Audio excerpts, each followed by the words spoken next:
ආයිබෝවන් කියලා පිළිගන්නවා ඔයාලා හැමදෙනෙක්ම අලුත් වීඩියෝ එකකට.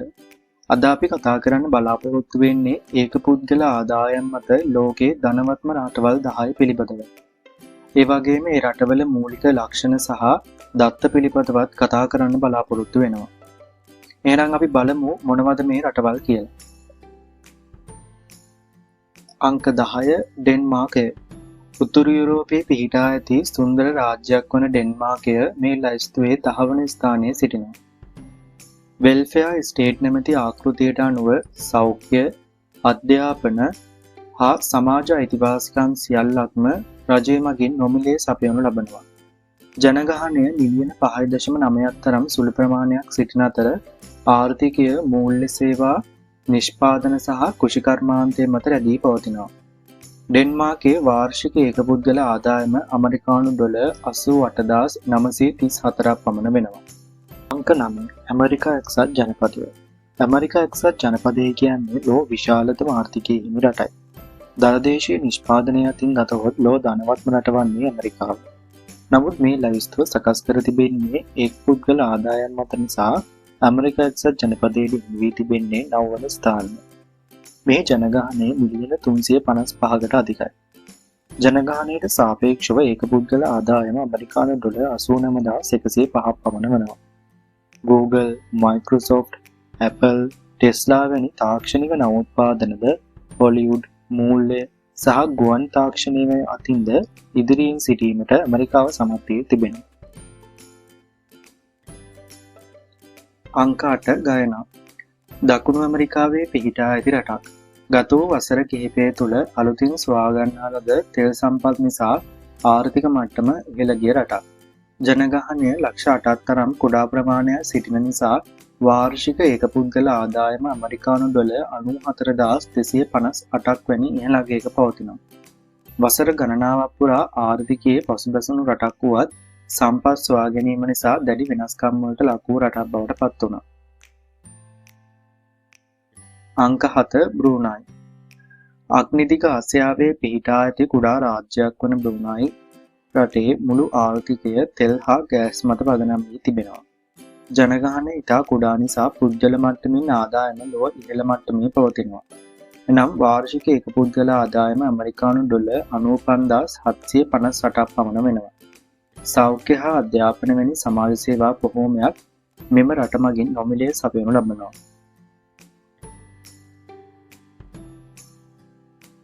අංක 6 ස්විට්සර්ලන්තය. මධ්‍ය යුරෝපයේ පිහිටා ඇති සුන්දර, සුරක්ෂිත සහ නීතිමය අතින් ස්ථාවර රටක්. ලොව ප්‍රසිද්ධ මූල්‍ය ස්ථානයක් ලෙස විශාල සමාගම් හා ව්‍යාපාර ගිණුම් මෙහි පවතිනවා. ලොව ප්‍රසිද්ධ චොකලට් වර්ග මෙන්ම රොලෙක්ස් වැනි ජනප්‍රිය ඔරලෝසු සමාගම්ද මේ රට තුළ පිහිටා තිබෙනවා. ජීවන තත්ත්වය අතින් ඉතා උසස් මට්ටමේ පවතිනවා මෙන්ම සෞඛ්‍ය හා අධ්‍යාපන යන ශ්‍රේෂ්ඨද ඉහළ මට්ටමේ පවතිනවා. වාර්ෂික ඒකපුද්ගල ආදායම ඇමරිකානු ඩොලර් 97,581ක් පමණ වෙනවා. අංක 5 නෝර්වේ. උතුරු යුරෝපයේ පිහිටා ඇති රටක්. තෙල් හා ගෑස් මත අතිශක්තිමත් ආර්ථිකයක් ගොඩනැගීමට නෝර්වේ සමත් වී තිබෙනවා. සෞඛ්‍ය සේවා, අධ්‍යාපනය, සමාජ ආරක්ෂාව සෑම අයෙකුටම නොමිලේ සපයනු ලබනවා. ජනගහනය මිලියන 5.4ක් පමණ වන අතර ඊට සාපේක්ෂව වාර්ෂික ඒකපුද්ගල ආදායම ඇමරිකානු ඩොලර් 1,07,892ක් පමණ වෙනවා. අංක 4 කටාර් රාජ්‍යය. මැද පෙරදිග පිහිටා ඇති කටාර් රාජ්‍ය මෙම ලයිස්තුවේ 4 වන ස්ථානයේ හිමි කරගෙන තිබෙනවා. තෙල් හා ගෑස් නිෂ්පාදනය මොවුන්ගේ ආර්ථිකයේ විශාල දායකත්වයක් සපයනු ලබනවා. ලොව විශාලතම LNG නිෂ්පාදකයා වන්නේද කටාර් රාජ්‍යය. මිලියන 2.9ක තරම් ජනගහනයක් සිටින කටාරෙහි ඒකපුද්ගල ආදායම ඇමරිකානු ඩොලර් 1,21,605ක් පමණ වෙනවා. තෙල් හා ගෑස් සම්පත් මත විශාල ආදායම් ලබන නිසා එම ආදායම කුඩා ජනගහනයක් අතර බෙදී යාමේ ඒකපුද්ගල ආදායම ඉහළ මට්ටමේ පවතිනවා. අංක 3 අයර්ලන්තය. අයර්ලන්තය කියන්නේ 1990 දශකයේ ආර්ථිකය අතින් අර්බුද වලින් පසු වූ රටක්. නමුත් අද වන විට ලොව ඇති ධනවත්ම රටවලින් එකක්. මෙහි ඇති ප්‍රධාන වාසය නම් Google, Facebook සහ Apple වැනි විදේශ සමාගම් රැසක් යුරෝපයේ මූලික කාර්යාලය මෙහි පිහිටා තිබීමයි. බදු නීති ඉතාමත් හිතකර නිසා විදේශ සමාගම් මෙහි ආයෝජනය කිරීමට පෙළඹී තිබෙනවා. කෘෂිකර්මය, තාක්ෂණය, ඖෂධ නිෂ්පාදනය මත රටේ ආර්ථිකය ගොඩනැගී තිබෙනවා.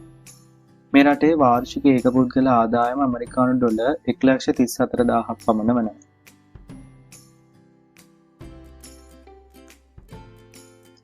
අංක 2 ලක්සම්බර්ග් යුරෝපයේ මධ්‍යයේ පිහිටා තිබෙන කුඩා රටක් නමුත් ලෝකයේ ධනවත්ම රටවලින් එකක් ලෙස මේ ලැයිස්තුවේ දෙවන ස්ථානයේ පැවතීමට ලක්සම්බර්ග් සමත් වී තිබෙනවා.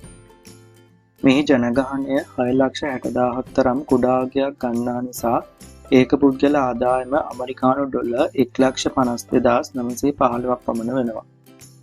ආර්ථිකය බැංකු, මූල්‍ය සේවා සහ ආයෝජන අරමුදල් මත රැඳී පවතිනවා. යුරෝපා සංගමයේ මධ්‍යස්ථානයක් ලෙස ලක්සම්බර්ග් විශාල ආර්ථික වාසි හිමි කරගෙන තිබෙනවා. මොවුන්ට තිබෙන ප්‍රධානතම අභියෝගය තමයි කුඩා භූමි ප්‍රදේශයක පැවතීම සහ විදේශ ආයෝජන මත ආර්ථිකය දැඩිව රඳා පැවතීම. අංක 1 සිංගප්පූරුව මේ ලැයිස්තුවේ පළමු තැන හිමි කරගෙන තිබෙන්නේ සිංගප්පූරුවයි. ආසියාතික රටක් වන සිංගප්පූරුව ලෝකයේ ප්‍රධාන වෙළඳ මධ්‍යස්ථානයක්, ජාත්‍යන්තර වාණිජ සහ මූල්‍ය නාවික ගමනාන්තයක් වශයෙන්ද කටයුතු කරනු ලබනවා. සම්පත් අවම නමුත් නීතිමය ස්ථාවරත්වය සහ විදේශ ආයෝජන සඳහා හිතකර ප්‍රතිපත්තියක් මේ රට තුළ පවතිනවා. ඒ වගේම ලෝකයේ ඉහළම අධ්‍යාපන ක්‍රමයකින් සහ සෞඛ්‍ය සේවා වලින් සමන්විත වෙනවා. මිලියන 5.9ක් තරම් ජනගහනය සිටින සිංගප්පූරුවේ ඒකපුද්ගල ආදායම ඇමරිකානු ඩොලර් 1,56,755ක් පමණ වෙනවා. මේ ලැයිස්තුව සකස් කිරීම සඳහා පාදක කොටගෙන තිබෙන්නේ එක් රටවල වාර්ෂික ඒකපුද්ගල ආදායමයි. ඉතින් මේ රටවල් පිළිබඳව ඔබේ අදහසත් කමෙන්ට් එකකින් දාන්න වගේම වීඩියෝ එක හොඳයි නම් ලයික් එකක් දාන්නත්, තවත් මෙවැනි වීඩියෝස් නරඹන්න ස්මාර්ට් idea ILK අපිව සබ්ස්ක්‍රයිබ් කරන්න වගේම බෙල් අයිකන් එක ක්ලික් කරන්නත් අමතක කරන්න එපා.